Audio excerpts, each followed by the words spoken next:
This is Gary Butterfield. This is Cole Ross. And this is Monster, my podcast. And this is The Fire Drake. There's a monster in my podcast. Draco Minimalis Americanus. I have a hard time with this guy's face. His face is, so his eyes are set way too far back. Yeah. He looks like, usually I think the illustrations in this book are generally excellent. Mm-hmm. But I think he just looks like, and he's also kind of looks like he's going like, yeah, he looks like an old drunk who's laughing very loudly at the bar. Yeah, like it's something racist. You know? You don't know what's in Fire Drake's heart. Now who's being naive? We all know what's inside Fire Drake's heart.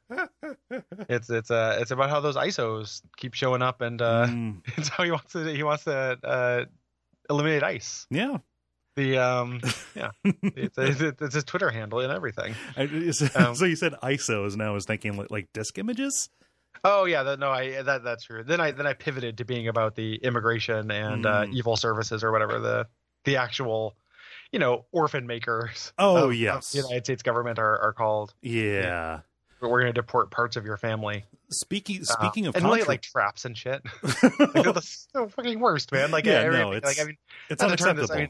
We got Ice Drake coming up eventually, and then we can start talking about that. But like, just the trap shit. I keep reading about that. This very, very like underhanded tactics to get rid of entirely peaceful families. No, it's very it's unacceptable is the only word that I can think of.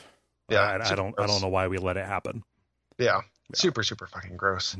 Yeah. This guy he's against that, so maybe he's the good, maybe I'm on his side with it. Like whatever joke he just told about an ICE agent, like I'm down for it. Yeah, even if it's a little untoward. Speaking of controversy, there's an awful lot of kind of controversy internal to this to this entry about whether or not these are related to dragons. This seems to be a little bit of a pet issue. Yeah, on multiple accounts. Like you get your dorky side of the argument.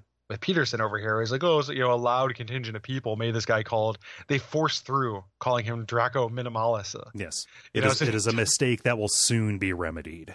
Yeah, it's like, okay, Peterson. Right. But then after that, you end up with or Patterson rather. Mm-hmm. Then you end up with the actual thing in the Shadow Talk, the real talk with Doc, who is like these things were either like these things were made right now. They're brand new. Mm-hmm. They're not based on anything. So this is like a genetically engineered monster. And one of the things I love about this book, and we talked about it a lot, is it never closes the loop on that. No. Like they just kind of hang out on the West Coast and like eat marmots. They have this like awesome hunting method which we'll talk about. But it's not like they were made to any purpose. It's like, what if we could create like kind of a nuisance? Mm-hmm. Like what if we could just create like a critter, like a small fire breathing dog who hates voles. and then what if?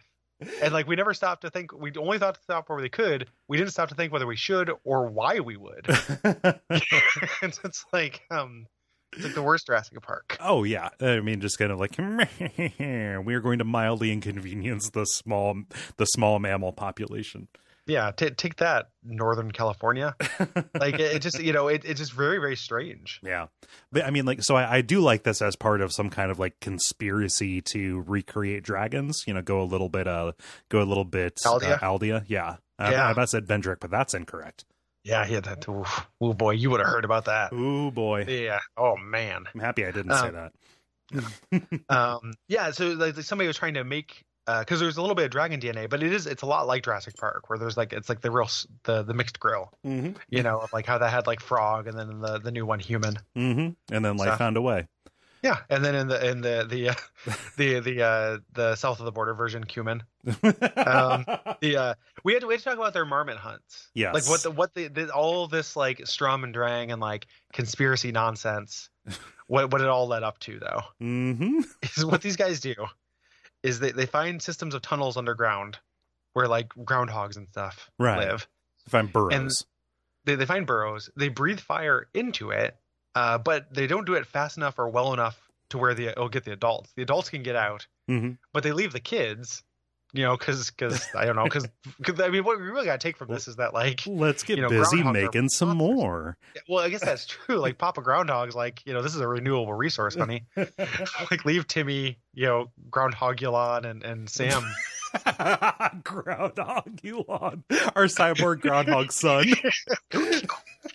And then if you make a groundhog Elon and then Fire Drake eats it, like that's going to give him some stomach pain, and that's how you discourage him from eating these like essentially just little like churros he makes in the underground, like delicious little like crunch nuggets.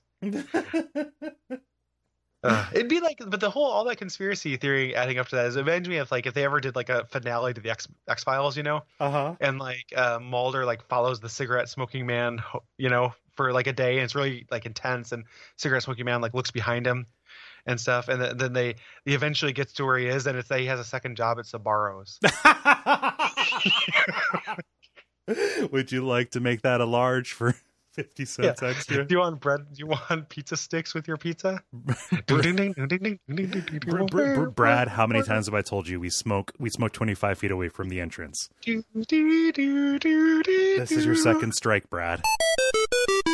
Brought to you by our backers at patreon.com/duckfeedtv.